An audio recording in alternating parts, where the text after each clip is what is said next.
Que le Seigneur vous bénisse tous et qu'il nous aide encore ce soir. Nous sommes encore dans sa présence pour ce service divin. Nous voulons vraiment que chaque jour le Seigneur s'adresse à nous. Nous sommes conscients que le temps est vraiment très avancé. Alors que j'étais à la maison, je réfléchissais un petit peu, je priais le Seigneur, je réfléchissais et je méditais un petit peu sur le programme de la fin de l'année que nous aurons ici, dans cet endroit. Alors je priais, je cherchais la face du Seigneur, qu'il puisse vraiment nous aider. Ensuite, j'ai encore pensé, j'ai dit, nous avons encore réunion ce soir. Seigneur, qu'est-ce que ton peuple viendra encore? Qu'est-ce qu'il y aura à pouvoir dire de ta part ce soir? Alors j'ai eu une petite pensée. Je ne sais pas, il y a vraiment beaucoup de choses. Je ne sais pas comment l'intituler. Peut-être le rachat de l'homme, quelque chose comme ça, je ne sais pas. Le Seigneur m'a fait voir un peu beaucoup de choses en rapport avec l'œuvre du salut. Il m'a fait traverser un petit peu, il m'a élevé un peu de me montrer un petit peu la grandeur de son amour et qu'est-ce qu'il a pu réellement accomplir pour l'homme depuis que l'homme est tombé dans le péché, depuis que Adam est tombé dans le péché, ce que Dieu a réellement œuvré dans sa pensée, selon le bon conseil de sa volonté pour faire pour l'homme. Et c'est ce qu'il a pu transmettre par écrit. Et pour que nous puissions, ces choses-là, nous puissions, le Saint-Esprit puisse nous les communiquer et que nous puissions comprendre, nous tous, ce que Dieu a fait pour nous. Pour ce qui concerne le salut, frères et sœurs, ce n'est pas... En réalité, l'homme n'a rien à faire dans l'œuvre du salut. En ce qui concerne le salut, c'est vraiment Dieu et Dieu seul. Sans le secours d'un ange, sans le secours d'un autre humain, sans le secours de personne. C'est vraiment la résolution de Dieu lui-même. Lorsque le Seigneur vous accorde la grâce de pouvoir, dans son amour à lui, vous ouvrir les yeux de votre cœur et vous révéler un petit peu le plan du salut, vous comprenez vraiment que Dieu est sage et que l'amour de Dieu, il n'y aura pas assez de mots pour que l'on puisse exprimer l'amour de Dieu. En réalité, frère, quand ces choses-là, le Saint-Esprit nous les accorde, nous sommes dépendants de Dieu, nous le servirons, nous le chanterons, nous témoignerons de lui, même si on est fatigué. Quand tu penses seulement que c'est pour Dieu, réellement tu réponds de force. Parce que là, tu réalises que même ce que tu es, c'est ce Dieu-là. Vous savez, à un moment donné, l'homme n'a pas encore compris l'œuvre du salut. La vérité, c'est ça. L'homme n'a pas compris l'œuvre du salut. L'homme n'a pas compris ce que Dieu a fait pour lui. L'homme n'a pas réalisé ce que Dieu a fait pour lui. Vous savez, nous avons une vue superficielle de ce que Dieu a fait. Et même quand nous venons à l'église, c'est même pas sûr que beaucoup ont compris ce que Dieu a fait pour nous. Le jour que nous comprendrons, je vous le dis au nom du Seigneur Jésus-Christ, le jour que nous comprendrons ce que Dieu a fait pour nous, notre approche pour lui changera.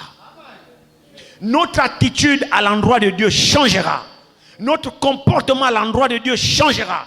Nous aurons de la considération pour l'œuvre de Dieu. Nous aurons de la considération pour ce que Dieu a fait. C'est-à-dire, même si quelqu'un nous parle de Dieu, tout de suite on arrête tout ce qu'on fait pour prêter attention à ce Dieu-là.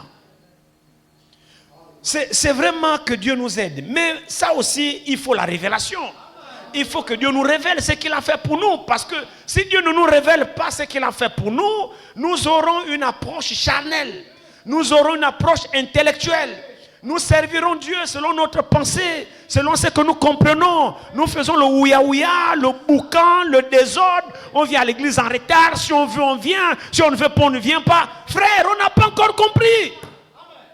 Je vous dis que le jour où Dieu nous révélera ce qu'il a fait pour l'humanité, ce qu'il a fait pour l'homme, frère, nous respecterons Dieu.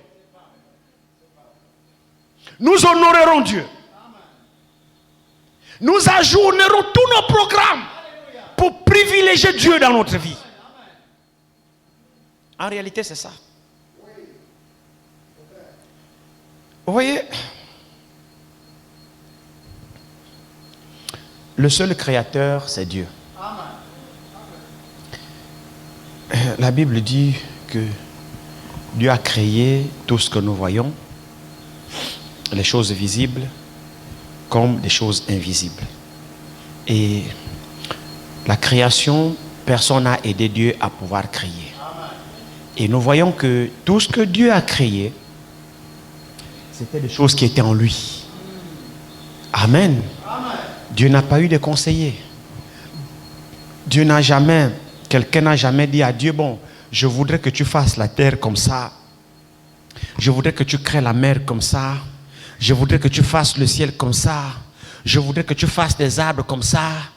Frère, quand nous regardons même la nature, en fait, l'homme est vraiment incrédule. L'homme est incrédule. L'incrédulité, c'est le fait de ne pas croire Dieu. Et de tenter de toujours tout justifier par l'intelligence. Mais nous ne pouvons pas justifier la vie par notre intelligence. On ne peut pas. La vie que vous voyez là ne vient que de Dieu seul. Et aucun homme ne peut créer la vie. Personne. La science a essayé d'évoluer pour essayer de faire des fabrications de clowns, de tout cela, de tout cela, de tout cela. Mais vous découvrez que la vie, l'élément qu'on appelle vie, c'est Dieu seul qui la détient. Vous pouvez tout faire, vous n'aurez jamais la vie. Jamais. Alors Dieu est tellement grand qu'il mérite d'être craint. Il mérite d'être cru. Il mérite d'être accepté, d'être honoré, d'être servi. En fait, on ne doit même pas suppléer les gens pour servir Dieu. On ne doit pas suppléer les gens pour adorer Dieu. On ne doit pas suppléer les gens pour aller à l'église. Non, si on est encore à ce stade-là, ça montre simplement qu'on n'a même pas connu qui est Dieu. Dieu a tout créé. Et quand il a tout créé, nous arrivons alors où Dieu a dit aux anges, faisons l'homme à notre image et à notre ressemblance. Pour quel but? Pour qu'il domine sur tout ce que j'ai créé. Alors la Bible dit, malgré qu'il a dit faisons l'homme, ça ne veut pas dire que quand Dieu a fait l'homme, les gens étaient là pour l'aider. Non. Quand Dieu dit faisons l'homme, Dieu parlait aux anges. Parce que les anges existent avant l'homme. Dieu, avant de créer la terre et les choses qui sont sur la terre, il a créé d'abord les cieux et les choses qui sont dans les cieux. Donc Dieu a d'abord créé les cieux des cieux et l'armée céleste. Quand Dieu a fini la création des choses d'en haut, du ciel, les anges, tout ça, maintenant Dieu est descendu sur le sol, sur la terre. Et Dieu a créé même les choses terrestres. Donc les anges existent avant nous. Maintenant quand Dieu a fini de créer, le dernier a été créé. Le dernier des derniers, c'est l'homme. C'est toi et moi. Donc, la fourmi même est notre grand frère. Dites Amen. La fourmi existait avant toi. L'oiseau existait avant toi. Amen. Le mouton est ton aîné. Le buffle est ton aîné. Ils ont été créés avant nous. Quand nous venons, nous les trouvons déjà. Mais sauf que quand nous les trouvons, Dieu nous donne l'autorité sur eux. Et Dieu nous a dit, je donne à l'homme le pouvoir de donner les noms à tout ce qui existe. Donc quand bien même on a trouvé la fourmi ne sait même pas comment elle devait s'appeler. C'est l'homme maintenant qui a dit, bon, aujourd'hui on t'appelle la fourmi. Fourmi mania. Même dans fourmi, il y a plusieurs fourmis. L'homme a vu le serpent, il a dit, on t'appellera serpent. C'est ce que la Bible dit, hein? Afin que toute créature qui porte un nom, porte le nom que lui donnerait l'homme. Donc c'est l'homme qui a donné le nom à tout ce qui existe. C'est pour montrer le pouvoir que Dieu a donné à l'homme qu'il a créé. Ce n'est pas que Dieu était incapable de donner les noms, non. Mais Dieu a donné cette responsabilité à l'homme parce que quand Dieu crée l'homme, il laisse l'homme comme maître de sa création. Donc l'homme était un petit Dieu sur la création de Dieu. L'objectif que Dieu a créé l'homme, c'est pour que l'homme domine sur la création de Dieu. Donc quand Dieu crée l'homme, au dernier moment, Dieu a soumis la création à l'autorité de l'homme. Et l'intelligence que l'homme a eu à donner des noms, c'est simplement Dieu qui lui donnait l'intelligence. Amen. Alors nous voyons que Dieu a achevé la création. Et Dieu va dire ici, effectivement, retournons un petit peu. C'est toujours quand nous voulons parler du plan de la rédemption, on ne peut pas s'en passer de la Genèse, parce que c'est là où tout a commencé. Vous voyez ici, dans la Genèse, ici, on va essayer d'aller un peu vite pour arriver à ce que Seigneur veut que nous comprenions ici. Genèse 1 ici, regardez bien. Genèse 1.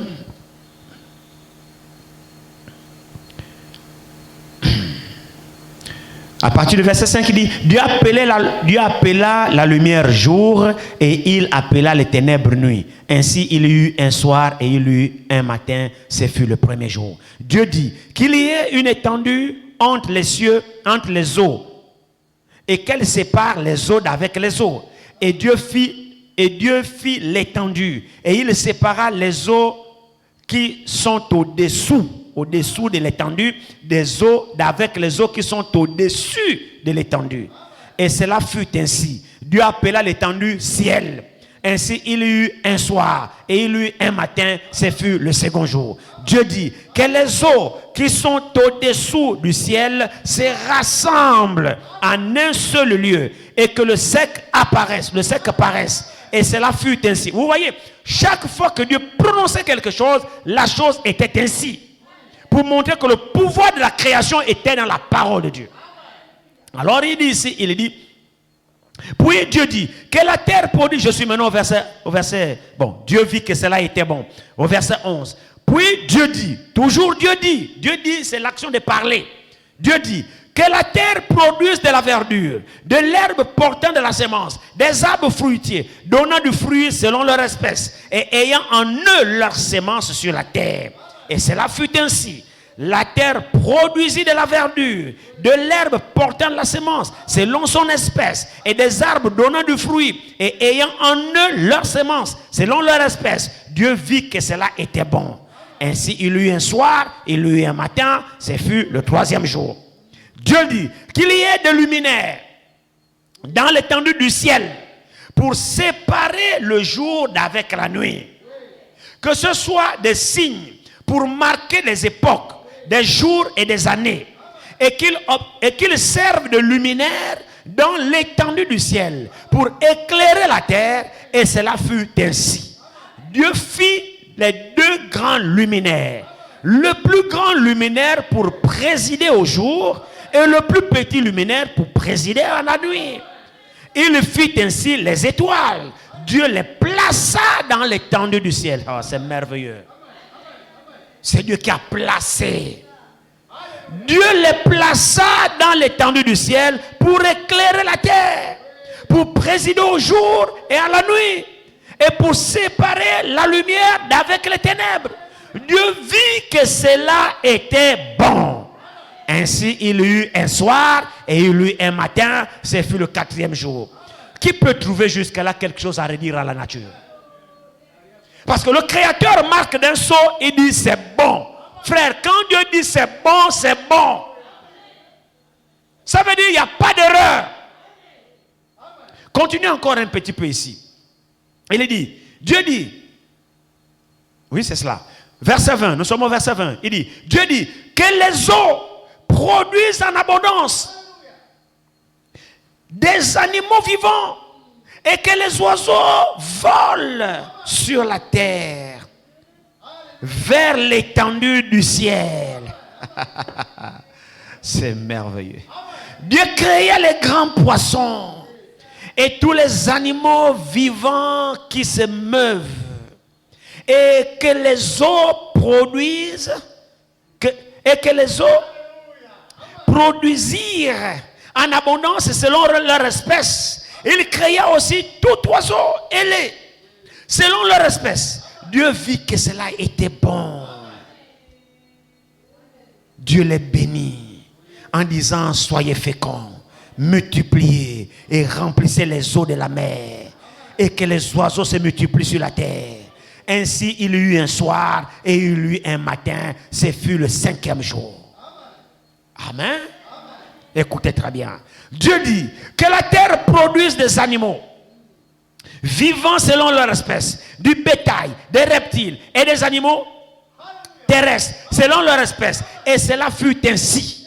Dieu fit des animaux de la terre selon leur espèce, le bétail selon leur espèce et tous les reptiles de la terre selon leur espèce. Dieu vit que cela était bon. L'église est là. Il a fait des animaux selon leur espèce. Donc chimpanzé avec chimpanzé, gorille avec gorille, éléphant, ceci, ainsi de suite, selon leur espèce. D'où vient qu'on vient des humains, des singes? Ça sort d'où? C'est cette malincrédulité de l'homme parce que l'homme ne veut pas croire. L'homme veut tout justifier. Moi, on ne justifie pas tout.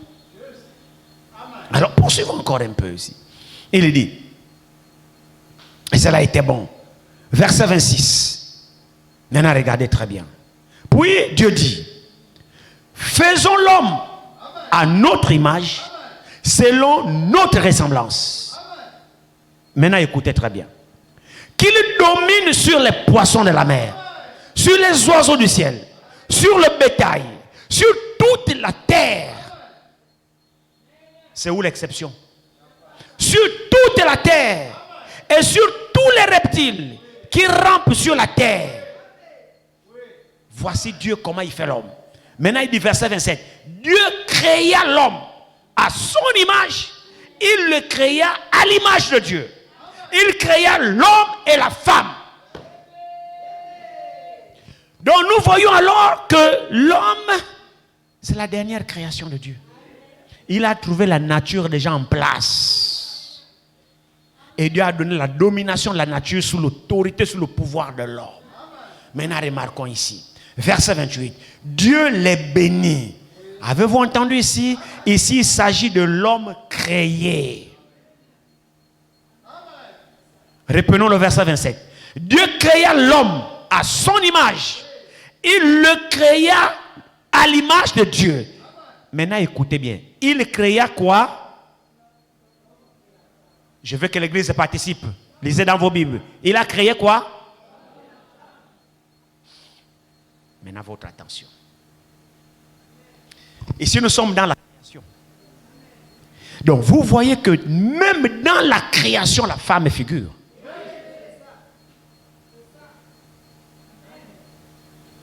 Ah, c'est pas moi, c'est écrit ici. Voilà, ici, il dit.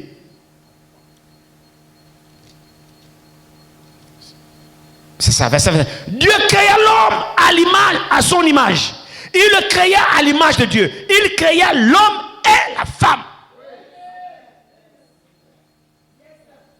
Il créa l'homme et la femme. Donc, dans la création originelle de Dieu, il y avait l'homme et la femme. Ça veut dire que la femme et l'homme sont dans le plan de Dieu et sont prédestinés à vivre éternellement.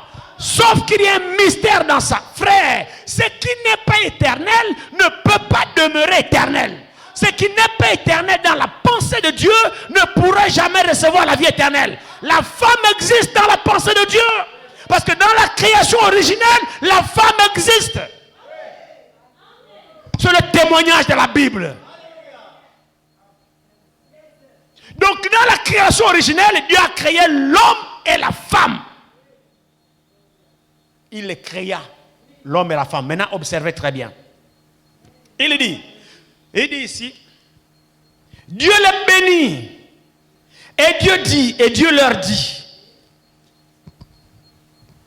soyez féconds, multipliez, remplissez la terre et assujettissez-la. Et dominez sur les poissons de la mer, sur les oiseaux du ciel et sur tout animal qui se meut sur la terre. Et Dieu dit, voici je vous donne, maintenant on va arriver. Voici je vous donne toute herbe portant de la semence et qui est sur la surface de la terre, sur toute la terre. Et tout arbre ayant en lui du fruit d'arbre et portant de la semence sera votre nourriture. Il n'était pas question de se manger les uns les autres. L'homme créé devait se nourrir de l'arbre, des herbes ayant leurs semences, des fruits, tout cela. Il ne s'agit pas de tuer quelqu'un, tuer le sang. Non. Non. Il n'était pas question de ça. Et c'est de là où vous allez voir ce qu'on appelle il y a une religion. Comment frère? Les végétariens. Ah, merci ma soeur. C'est de là où ils prennent leur histoire là. Les végétariens, ils ne mangent pas de la viande. Ah non, c'est l'herbe des végétariens. Ah. Maintenant, regardez très bien. Mais végétarien, ça avant le péché, monsieur, madame. Ici, il n'y a plus besoin de végétariens ici. Mangez tout ce qui se vend au marché. Laissez les végétariens là où ils sont. Voilà, ici, il dit, verset 30. Et à tout animal, et à tout animal de la terre, c'est cela, non? Ce sera votre nourriture. Donc la nourriture de l'homme. Laissez-moi répondre au verset 29. Et Dieu dit, voici je vous donne toute l'herbe portant de la semence et qui est portant la semence et qui est sur la surface de toute la terre. Et pour arbre ayant en lui du fruit d'arbre et portant de la semence sera votre nourriture. Donc à vous les hommes. Et à tout animal de la terre, à tout oiseau du ciel, et à tout ce qui se meut sur la terre, ayant en soi un souffle de vie, je donne toute l'herbe verte pour nourriture. Et cela fut ainsi. Donc vous voyez, et les arbres, et les oiseaux, et les mammifères, et les lions, et les mammifères, nous tous sommes bouffés de l'herbe. Avec les fruits. Personne ne mangeait personne. Hein? Maintenant il dit ici, verset 31, Dieu vit tout ce qu'il avait fait. Et voici cela était bon. Non, non, non, non, non. Et voici cela était très bon. Avant, il disait, Dieu vit que cela était bon. Dieu vit que cela était bon. Dieu vit que cela était bon. Mais maintenant là, Dieu maintenant il dit, verset 2, il dit, Dieu vit tout ce qu'il avait fait. Et voici cela était très bon. Amen. Il dit, ainsi il y eut un soir, il y eut un matin, ce fut le 6e jour. Donc Dieu termine la création par très bon. En d'autres termes, parfait. Il regarde, pas d'erreur. Il regarde, pas d'erreur. Il regarde, ok, c'est bon. Comme ça, ce sera l'herbe que je donne à manger pour le bétail, pour les êtres humains. Comme ça, personne ne fera du mal à personne. Et tout était paisible. Vous voyez pourquoi dans le jardin de Dieu, ils étaient en paix. Personne ne mangeait personne. Parce que personne ne nuisait à l'autre. Non, non, non, non, non. Adam veut manger, il prend un fruit, c'est là. Ainsi de suite. Le lion veut manger, le fruit est là. L'herbe est là. Ainsi de suite. Et chacun trouvait son compte. Et le jardin était paisible. Personne ne cherchait des problèmes à personne. L'homme sur qui Dieu a donné la responsabilité de gérer la nature était en harmonie avec son Créateur. Il n'y avait pas de problème. Dieu s'est reposé le 7e jour. Et dit la Bible au verset chapitre 2. Ainsi furent achevés les cieux et la terre et toute leur armée. Dieu acheva au 7e jour son ouvrage qu'il avait fait. Et il se reposa au 7e jour de tout son ouvrage qu'il avait fait. Dieu bénit le 7e jour et il le sanctifia. Parce qu'en ce jour, il se reposa de tout son ouvrage qu'il avait créé en la faisant. Moïse n'était pas là. Hein? Moïse a existé des centaines d'années après le premier homme. Mais c'est à Moïse, même à Adam, Dieu ne lui a pas donné la révélation de la création. Même à Abraham, Dieu ne lui a pas donné la révélation de la création. Mais c'est à Moïse que Dieu lui dit, regarde comment j'ai fait pour créer. C'est pourquoi le texte d'introduction, nous avons lu dans Jean chapitre 1, la Bible nous dit, la loi est venue avec Moïse, pas Moïse. Mais la grâce et la vérité sont venues par Jésus-Christ. Il s'agit ici de deux processus et deux alliances. Donc, la loi et la grâce. C'est un peu sur ça que j'ai envie que nous puissions nous entretenir. Pour que le peuple de Dieu, nous puissions comprendre réellement ce que Dieu a fait. Qu'est-ce que nous comprenons par la loi et qu'est-ce que nous comprenons par la grâce. Alors, nous voyons que on va arriver maintenant, on va essayer un peu d'évoluer. On va essayer un peu d'évoluer ici. Maintenant, regardez très bien. Prenons le verset 4 de Genèse 2. Prenons le verset 4. Supportez-moi un peu, s'il vous plaît. Voici les origines des cieux et de la terre, quand ils furent créés. Lorsque l'Éternel Dieu, lorsque l'Éternel Dieu fit la terre et les cieux, aucun arbre de champ n'était encore sur la terre. Aucune herbe de champ ne germait encore. Car l'Éternel Dieu n'avait pas fait pleuvoir sur la terre. Et il n'y avait point d'homme pour cultiver le sol. Mais une vapeur s'éleva de la terre et arrosait toute la surface du sol. Donc quand Dieu a fini la création, frère, il n'y avait pas ce qu'on appelait pluie. La pluie, le monde d'alors ne connaissait pas ce qu'on appelait pluie. Mais la Bible, par cette écriture, dit une vapeur sortait du sous-sol. Et ça arrosait toute la terre. Donc la vapeur sortait en bas. Ça arrosait toute la terre. L'eau ne quittait jamais en haut. La pluie n'existait pas. Alors maintenant, cela, il dit, l'Éternel Dieu forma l'homme de la poussière de la terre.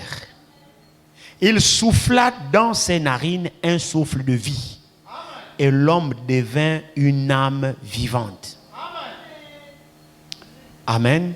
Vous voyez qu'à partir de ce moment-là, il y a une différence entre Genèse 2, 7 et Genèse 1, 26. C'est des choses que nous devons comprendre. Dans Genèse 1, 26, la Bible dit, Dieu dit, puis Dieu dit, faisons l'homme à notre image et à notre ressemblance. Le verset 27 dit, Dieu créa l'homme à son image et à sa ressemblance. Il le créa à l'image de Dieu. Il créa l'homme et la femme. Et il les bénit. Ils ont été bénis quand? Pendant la création. C'est là que Dieu les a bénis. Amen. Et c'est pendant la création que Dieu a donné l'ordre de se multiplier et d'être fécond. L'ordre a été donné à l'homme créé, pas l'homme formé. L'homme créé était à l'image de Dieu. Il les créa mâle, homme et femme. Ils étaient à l'image de Dieu. C'était des hommes esprits. C'était des hommes spirituels. Et c'est dans le spirituel, quand ils étaient en forme spirituelle, qu'ils ont reçu l'ordre de la fécondation, de la reproduction, de la création, de la multiplication. C'est quand ils étaient des hommes créés. Oh, nous savons que les hommes créés, c'est différent de l'homme formé.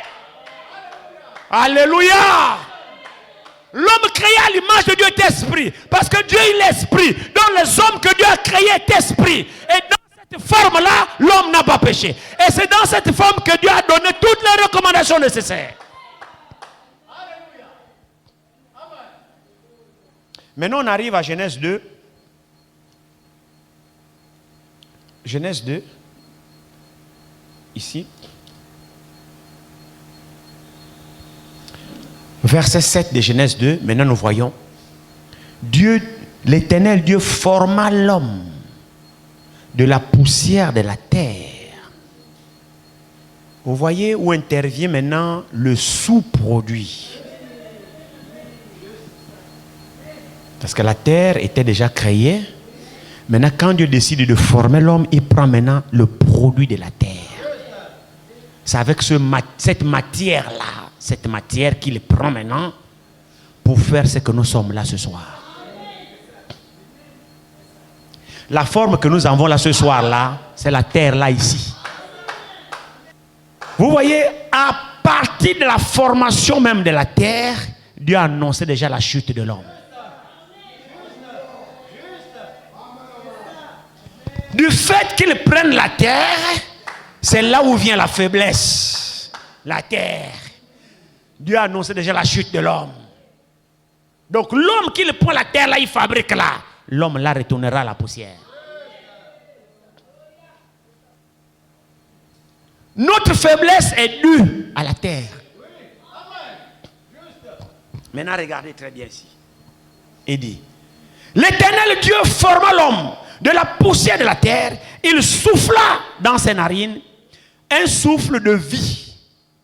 Et l'homme devint une âme vivante. c'est simplement, cette expression, c'est simplement souffler dans ces narines-là. Dieu a simplement pris l'homme-esprit. L'homme-esprit là, qu'il avait créé. Vraiment votre attention s'il vous plaît. C'est des mystères que Dieu nous a donnés pour que nous comprenions exactement ce que Dieu a fait. Donc quand Dieu a pris la poussière de la terre, il a donné la forme que vous me voyez là. La forme physique dans laquelle que tu es faite là. C'est la terre. Nous sommes composés de la terre. Donc nous étions une statue que Dieu a fabriquée de la terre, qui ne bougeait pas, qui n'avait pas de vie. Maintenant, souffler dans les narines, là, Dieu a fait quoi? Dieu a pris l'homme créé, qui est esprit. L'homme créé qui est esprit, Dieu l'a pris, Dieu a mis dans l'homme formé. Comme l'homme créé est esprit, alors l'esprit l'a donné la vie à la statue.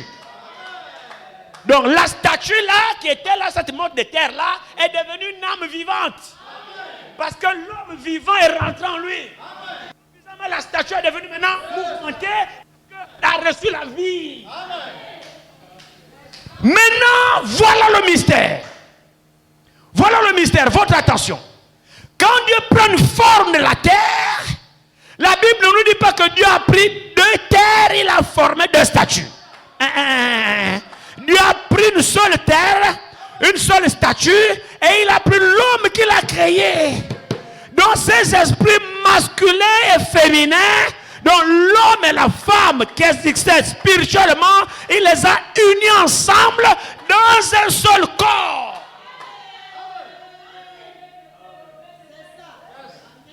Voici votre premier homme.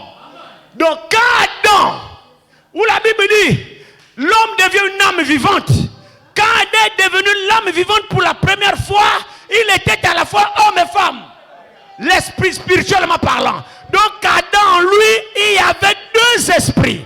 Il avait en lui le côté masculin, il avait en lui le côté féminin. Et là, l'homme était complet. Donc dans l'espèce humaine, il n'existait qu'Adam. Mais dans les autres espèces, ils étaient doubles, mâle, femelle, mâle, femelle, mâle, femelle, mâle, femelle. Mais dans l'espèce humaine, Adam était seul. Sa femme était en lui. Alors dans cette solitude, la Bible dit, il n'est pas bon que l'homme soit seul. Parce que Ève était en lui, il ne pouvait pas échanger avec Ève parce qu'Ève était enfouie en lui. Or, il fallait alors que Dieu sépare Ève pour que Ève soit un être à part entière, mais féminin. Pour le faire, Dieu n'a plus repris la terre. Ah non. Non. Non. Pour montrer l'unité parfaite qu'il y a dans ce mystère. Ève était en lui. C'est pourquoi elle a dit, chair de ma chair, os de mes os. C'est un mystère. L'épouse de Christ était en Christ. C'est pourquoi nous recevons l'esprit de son esprit, parole de sa parole. C'est le même mystère qu'il y a là. Quand vous avez compris ça, vous aurez compris beaucoup de choses. Frères et sœurs, sans nous ici, quand vous prenez Jean 15, qu'est-ce que Jésus nous dit là-dedans? Il dit, je suis le cep, vous êtes des sarments. Est-ce que l'église est avec moi? Jean 15. Vous êtes, je suis le cep, lui, le cep, donc le tronc, l'arbre. Vous êtes les sarments, donc les branches. Il dit, de même que les sarments ne peuvent pas porter de fruits seuls, sinon ils restent attachés au cep, de même vous ne pouvez rien sans moi. Alléluia. Est-ce que c'est vrai? Mais nous pouvons aussi dire à Jésus que oui, sans nous, tu es incomplet. Mais ce n'est pas présomptueux de dire ça. Sans nous, Jésus est incomplet. Frère, ce n'est pas le cep qui porte du fruit. Ce sont les sarments qui portent du fruit. Sans Ève, Adam est incomplet.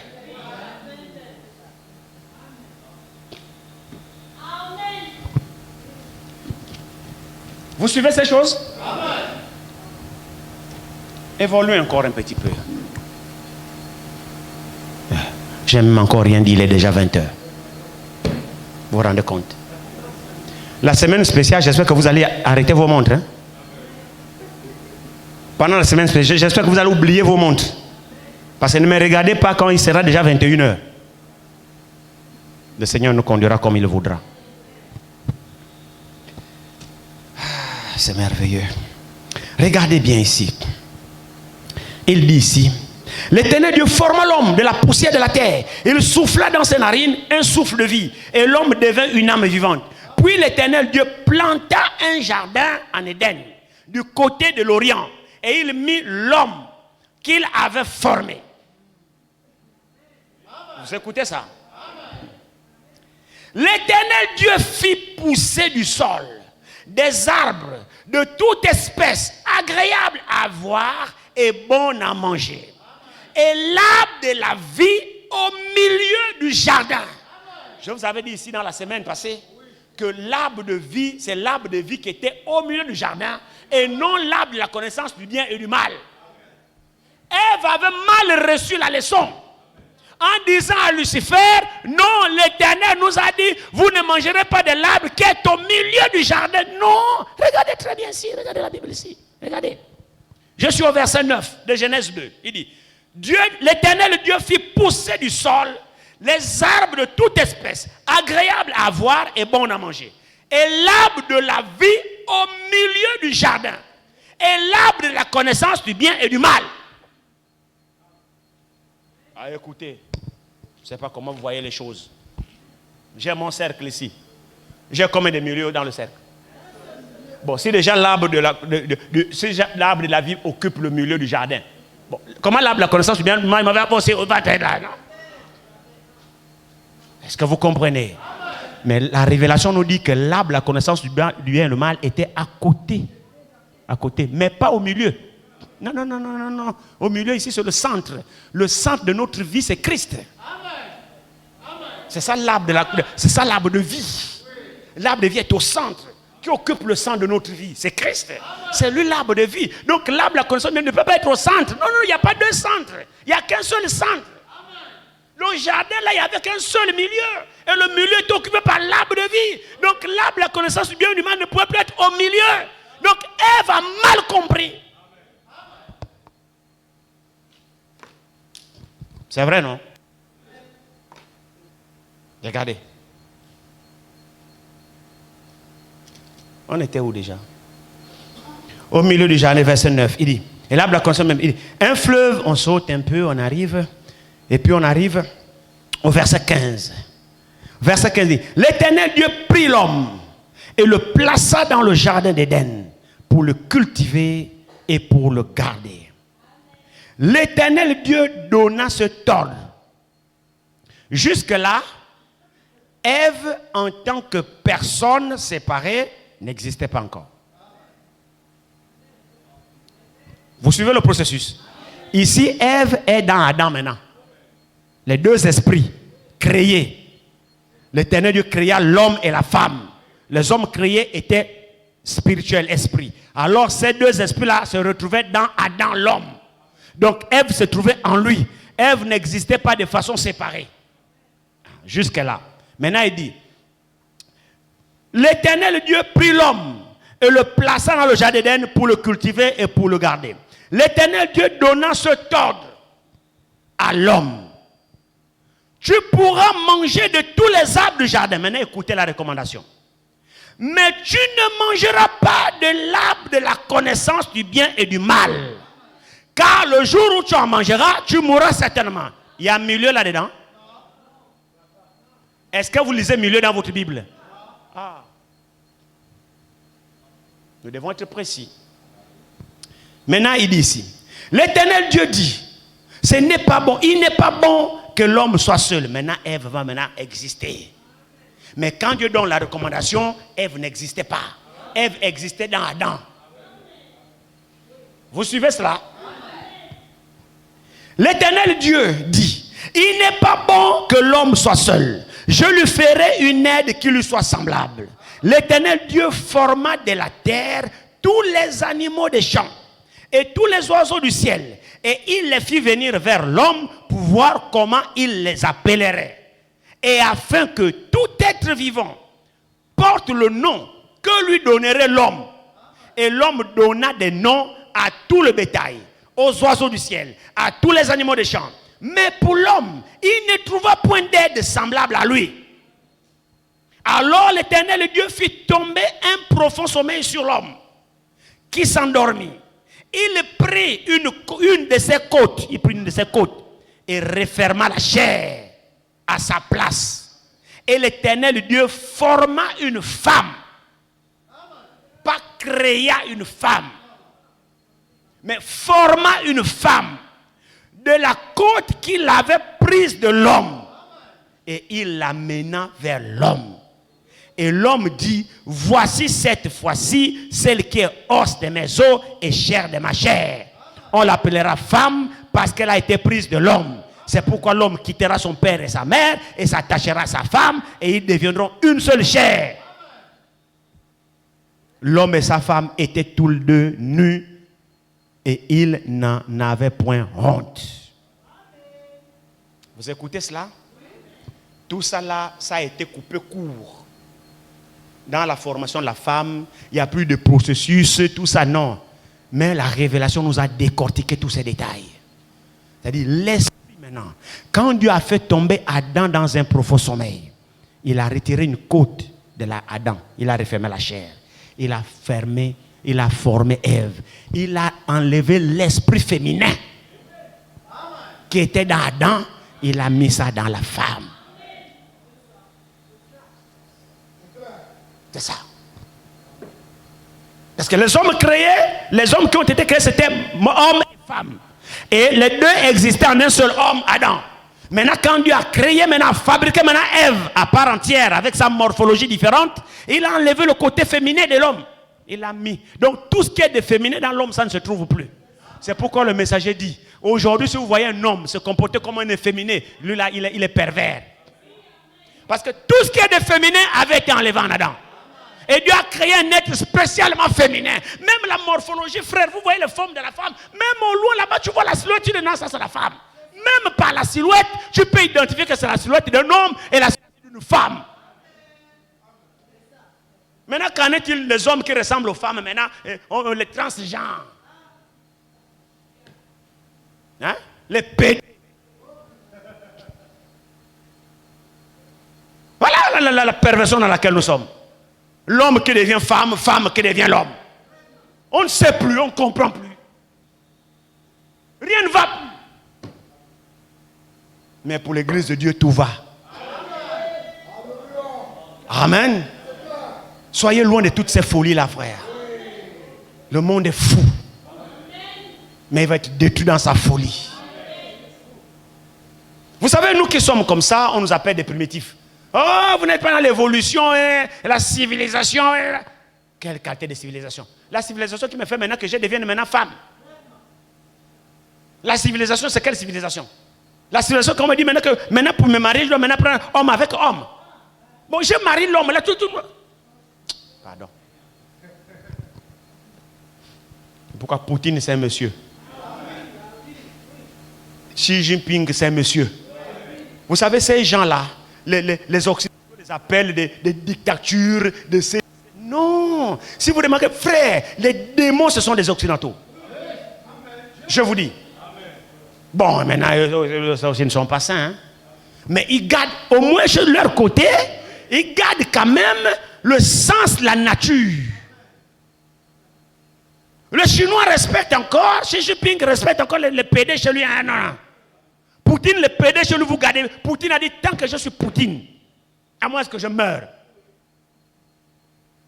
Parce que si je suis Poutine, c'est parce que j'ai eu un père et une mère. Les Occidentaux maintenant veulent détruire ça. Les hommes se marient avec les hommes, les femmes se marient avec les femmes. Pour aller où après? Après, maintenant, il faut adopter les enfants. Donc, les enfants sont élevés par deux gaillards. Bon, qui est papa, qui est maman entre deux hommes? Frère, le monde est fou! Restez loin de ces choses. Nous voulons être les primitifs. Si c'est ça que vous appelez évolution, nous n'en avons pas besoin. Vous-même qui voulez aller en Europe, là, ne partez même pas là-bas. Il y a quoi là-bas en Europe? Vous voulez que je vous dise ce qu'il y a en Europe? C'est le péché qui est là-bas. Dieu n'est pas en Europe. C'est faux. Dieu est ici. Je vous dis que Dieu est ici. Là-bas, c'est la pourriture. Là-bas, c'est le diable. Bon, il y a aussi le diable ici. Maintenant, si on dose, passez-moi l'expression, si on dose le degré du diable, il est moins virulent chez nous ici par rapport à là-bas. Mais c'est la vérité. Et si l'on peut encore marcher, tes yeux sont purs. Hein? Va en Europe. Dès que tu fais 2 pas, tu vois 2 hommes en train de s'embrasser. Sont vieux sur tout le monde, c'est leur droit. Au contraire, toi qui les critiques, on t'enferme. Ils sont là, ils s'embrassent devant tout le monde. Au vieux sur tout le monde, les 2 PD. Ils sont là, chérie, oui, chérie. Oui, ça. Ça, les 2 PD ici, on va les bastonner. Frère, est-ce que c'est vrai? On croit que 2 PD l'ambolo là. Non, même vous-même. On va les bastonner. Déjà qu'Olig est venu changer la loi là. Non, nous on est encore un peu bien. C'est vrai qu'il y a le péché chez nous, mais c'est encore un peu bien par rapport à là-bas. L'Europe, il y a quoi en Europe? Vous suivez les trains, non. Le péché a séduit par la beauté. Hein? Restons dans nos rues crevassées là, c'est pas grave, mais au moins je suis pur. Hein, les routes, il y a les trous, tu rentres chez nous, il y a la boue. Ils sont venus racler, ils n'ont même pas encore fait le ciment, il y a la boue, c'est pas grave. Que d'aller dans les rues, machin. Non. Pourquoi? Il y a le péché. Alors il dit ici, maintenant observez très bien ici. L'homme et sa femme, monsieur. Maintenant nous arrivons au chapitre 3 de Genèse, à partir du 1er verset. Les problèmes commencent.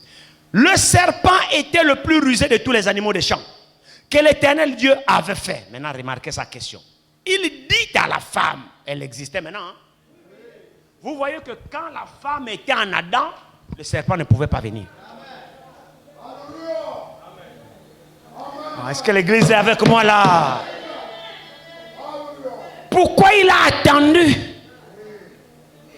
Quand Adam existait seul dans le jardin, il coquait là, il coiffait les lions à sa suite, tout, il était là tout seul. Pourquoi monsieur le serpent? Le serpent, ça existait. Le serpent, ça existait déjà. Il existait, il voyait bien Adam en tant que maître de la nature, de la création, comment il commandait. Il voyait ça. Pourquoi il n'est pas venu affronter Adam? Il a dit, il dit là, c'est pas possible, je ne peux pas.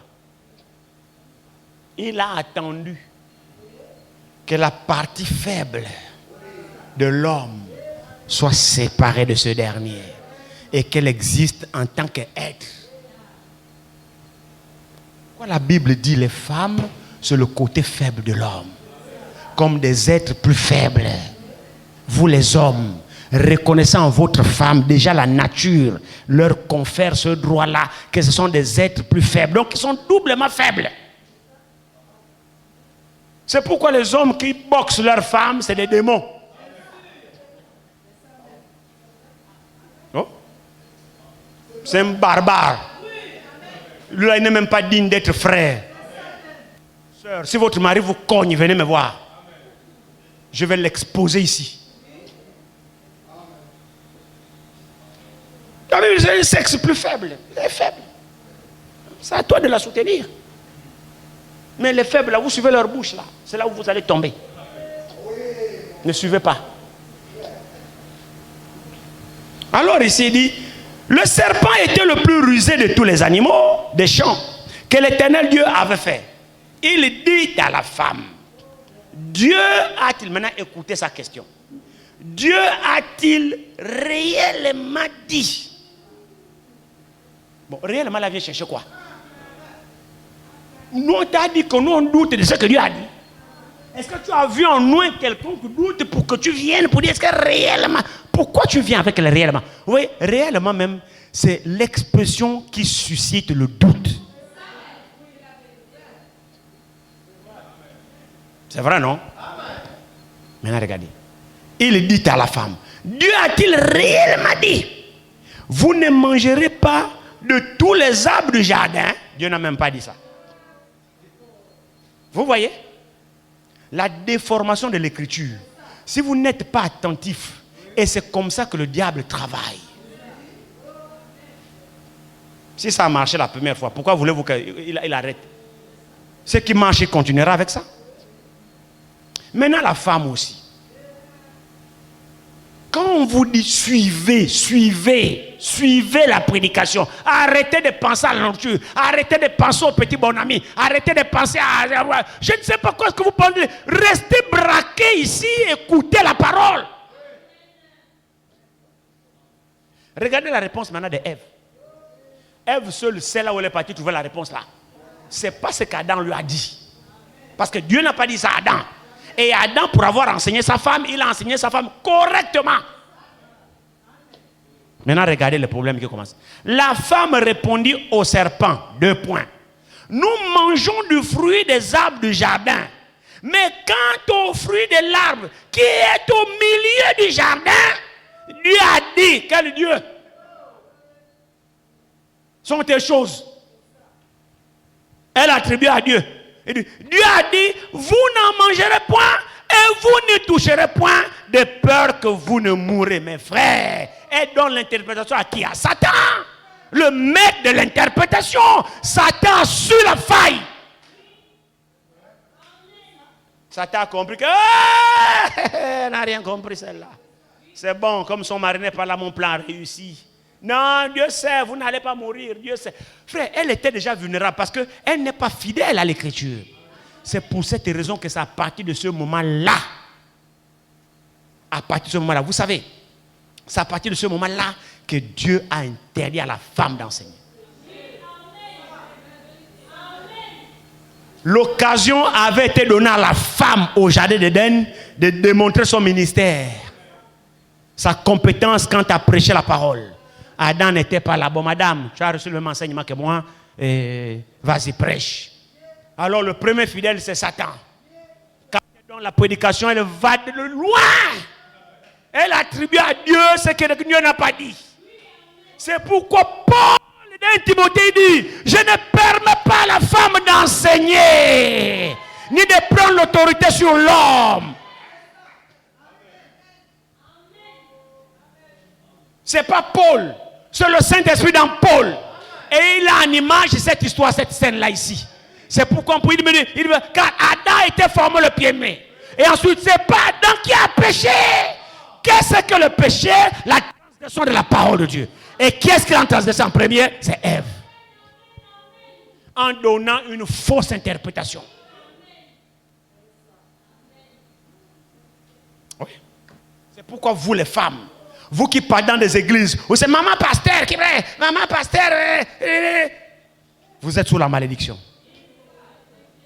Depuis le jardin d'Éden, la femme n'a plus le droit de prêcher la parole de Dieu. La femme n'a plus le droit de se tenir derrière une église comme ça et enseigner les gens. Non, sortez d'une telle église.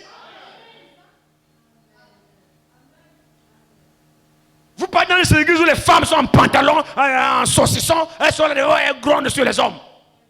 Ah non, maman a bien prêché. Je dis, maman.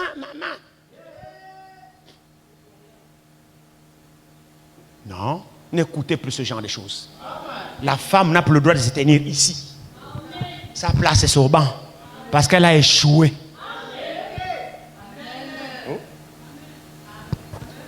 Elle a échoué.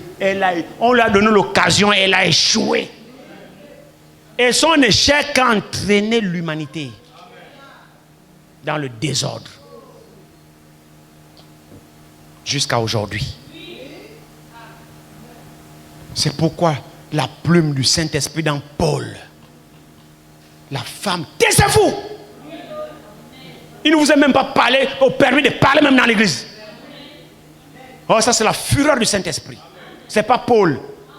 Le jeune dit, oh, Paul c'est un misogyne, n'aime pas les femmes. Non, s'il n'y a pas un problème d'aimer les femmes là. C'est le Saint-Esprit dans Paul. Ayant en image l'histoire de Genèse 3. À cause de ça, taisez-vous. Maintenant, taisez-vous là, vous pouvez chanter. La femme peut chanter dans l'église. La femme peut témoigner. La femme peut donner une prophétie. Mais la femme ne peut diriger aucun office dans la maison de Dieu. Non. Femme diaconesse, non. Je sais là où ils sont partis chercher ça.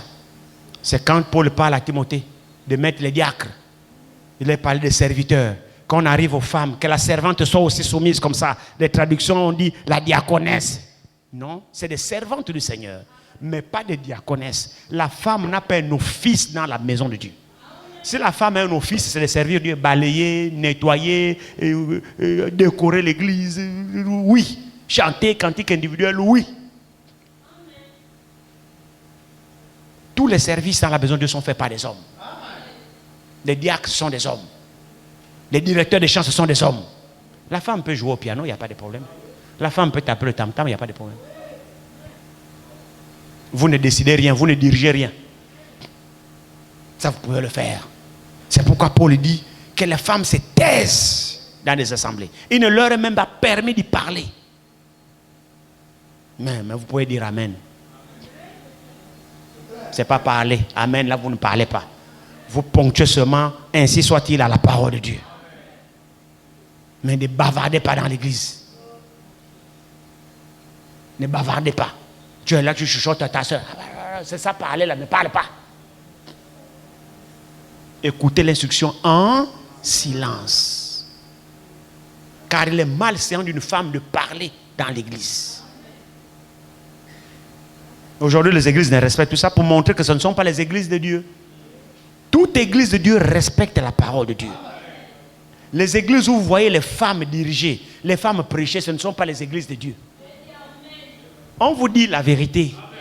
Ce ne sont pas des églises de Dieu. Ne perdez pas votre temps là-bas. Il y a une là, Meyer, quoi là. Meyer, qui c'est? Ah, Joyce. C'est un démon. C'est un démon. Il y a une là qui était venue ici là dans la télévision, maman, quoi. C'est des démons. Écoutez-moi très bien. Le Saint-Esprit ne contredit pas l'Écriture. Non. Vous ne pouvez pas avoir le Saint-Esprit et agir d'une manière contraire à la parole de Dieu. C'est faux. C'est faux. Parce que ce qui atteste l'esprit qui est en vous, c'est la parole. Quand la Bible nous dit d'éprouver les esprits, mais c'est avec la parole qu'on éprouve. Si l'esprit qui est à toi passe le test, alors c'est l'esprit de Dieu. Et le signe que ta soeur ou le frère a l'esprit de Dieu, c'est quand ils se soumettent devant la parole de Dieu. Mais c'est vrai. Frère Branham dit, si vous voyez quelqu'un dans l'erreur, écoutez très bien. Quelqu'un est en erreur, sa vie n'est pas bonne, ou bien ce qu'il a fait n'est pas bien. Et que vous reprenez la personne sur la base de la parole, et que la personne se fâche contre vous. Pour commencer, la personne là, l'esprit qui la conduit, c'est un faux esprit. Oh. Ce qui montre que vous êtes une fille de Dieu ou un fils de Dieu, c'est quand la parole condamne ce que vous faites. Tu reconnais en toi, tu dis oui. Oui. Même si ça fait mal, tu reconnais que oui, la parole a raison. Je suis dans une mauvaise position, la parole a raison. On ne se fâche pas. Quand on se fâche, c'est que l'esprit qui nous conduit est faux. Ce n'est pas l'esprit de Dieu. Tu es séduit simplement. Parce que l'esprit du prophète est soumis au prophète. Le prophète, c'est la Bible. Et l'esprit qui est en toi, si c'est l'esprit de Dieu, il est soumis au prophète qui est la parole. Donc quand la parole te reprend sur un comportement, l'esprit de Dieu qui est en toi dira Amen. Tu t'humilies. Tu te réponds. C'est vrai, non? C'est la vérité simplement. Ne soyons pas les enfants de Caïn. C'est Caïn qui ne se répand pas. Même après avoir fait ce qui est faux, quand Dieu vient le reprendre, il se fâche. Suis-je le gardien de mon frère? Qu'as-tu fait? Ton frère est où? Qu'as-tu fait? Ah Dieu, tu déranges. Sur le gardien de mon frère.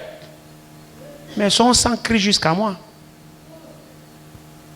Donc le sang parle. Hein? C'est dans le sang où il y a la vie. Ah, on va s'arrêter. On va continuer dimanche. Il y a beaucoup de choses que nous allons voir. On va pousser ça. Bon, Dieu a conduit comme il a voulu aujourd'hui. C'est pour planter le décor dans la Genèse.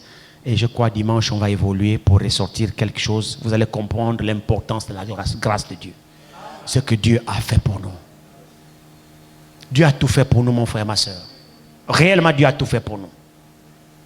Amen. Je préfère qu'on s'arrête par là. L'heure est déjà avancée. On verra comment Dieu nous conduira dimanche. On va approfondir ça. Que Dieu vous bénisse.